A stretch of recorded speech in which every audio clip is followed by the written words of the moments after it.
Hello everybody, greetings to you. This is Mr. Karthikeyan, mentor cum educator in NEET, Biological Sciences, both skin and zoology subjects. Welcome to this special video session. In this video session, we have Mr. Rana tigrina. Yeah. So frog, common name. Scientific name is Rana tigrina. It belongs to kingdom Animalia, Chordata, Amphibia. Frog is an amphibian. It can live in the water and also on the land. Come closer please. So external structure or morphological structure I shall explain to you. Yeah. Body is streamlined. You could observe here. Streamlined body can be seen. And it has 4 limbs. 2 pairs of limbs.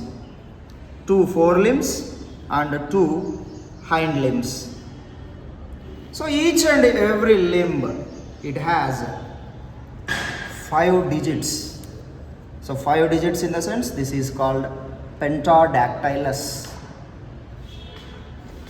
Body is divided into head. Body is divided into head and trunk. So here neck is absent and tail also absent. And body is dorsoventral. In the sense this is a dorsal surface. It is making sound. This is a ventral surface. So the sound of the frog is called croaking.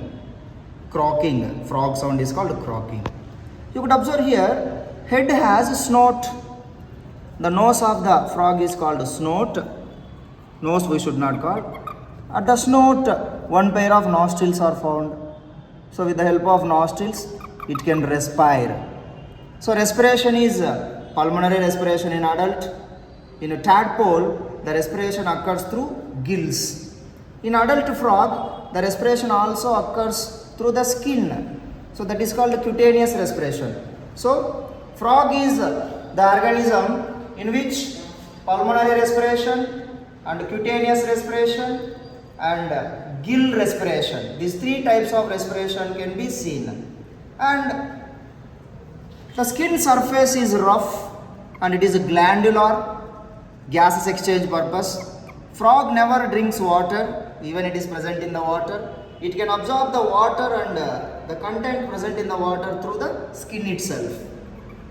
And 1 pair of eyes are there. These eyeballs slightly protrude out. Slightly protrude out. Eyeballs, you could observe. And a special membrane is called nictitating membrane. The nictitating membrane present on the eyeball for its protection. Nictitating membrane. 3-chambered heart. Ventricles are irregularly divided. So mixed type of circulation. Closed type of circulation. These are unisexuals. Male and female organisms are separated. That is called sexual dimorphism. And cloaca is found. The pore through which the reproductive cells come out and excretory waste products also comes out. You could observe here. This is called buccopharyngeal respiration, also known as buccopharyngeal respiration. And mouth has upper jaw and lower jaw. Upper jaw, small teeth are located, lower jaw teeth are absent, and it has a strong, lengthy, muscular tongue. At the tip of the tongue, slit is present to catch the prey. Excretory system. Kidneys, excretion performed through kidneys, and reproductive system also highly developed. This is oviparous, it lay eggs. Fertilization is external in the water. Millions of eggs and sperms will be released. That is called milt and spawn. Milt and spawn. Yeah. Male frogs, they have special structures on their hind limb called copulatory pads. Copulatory pads can be seen. Yeah, Rana tigrina, Mr. Frog. These are the few morphological characters. In one more video, we shall go through dissection of the frog and we will observe internal organ systems. So till then, thank you. Signing off, this is Mr. Karthikeyan.